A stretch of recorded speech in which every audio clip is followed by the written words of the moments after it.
Black history means that I can express my history, social, economic pressures, and stereotypes without being attacked and ridiculed. During Black History Month, we recognize people who died fighting and making a difference against discrimination. I use Black History Month to thank the ancestors that continuously risk their lives for us. When I think about how Black history shaped me today, I think about the scripture, Deuteronomy 31:6. Be strong and of good courage, do not fear nor be afraid of them. Black history has paved the way for today's generation. I feel as if it is up to us to continue and not be afraid to face adversity. It takes me back to my grandmother, Angie Louise Cotton, who I would say was a chef in her own right. She served many meals during the civil rights era for those marching for rights to vote.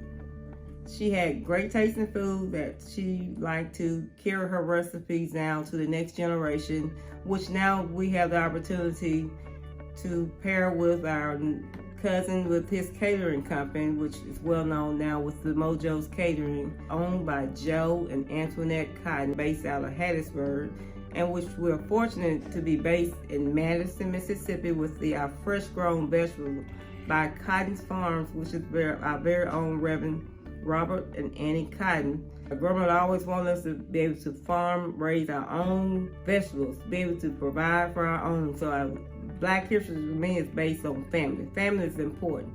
Family matters, which means you are always there for your family. That's what the main focus about Table Time was about, being there for your family. So that's what Black history is to me.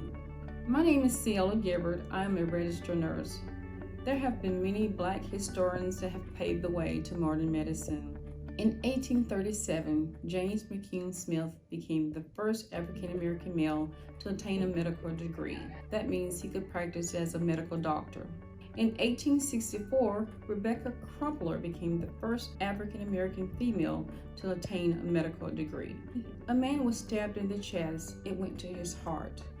A doctor took some sutures and sewed the man pericardium of his heart back together. And I bet you didn't know that doctor was a Black man, none other than Dr. Daniel Williams. He became the first African American to perform a very successful heart surgery repair. That man went on to live another 20 years. If it's something positive, don't ever let someone tell you what you can't do.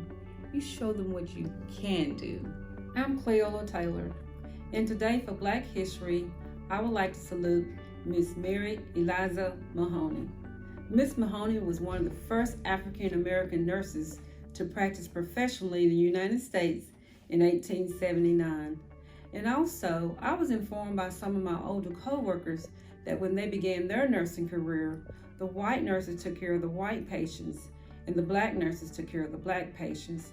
And they had to enter through the back of the hospital where there was a sign that said, "Colored patients only." And I've had the opportunity to work as a nurse manager in a local hospital where I supervise both Black nurses and white nurses. I would like to thank God and Miss Mahoney for paving the way for me. To God be the glory.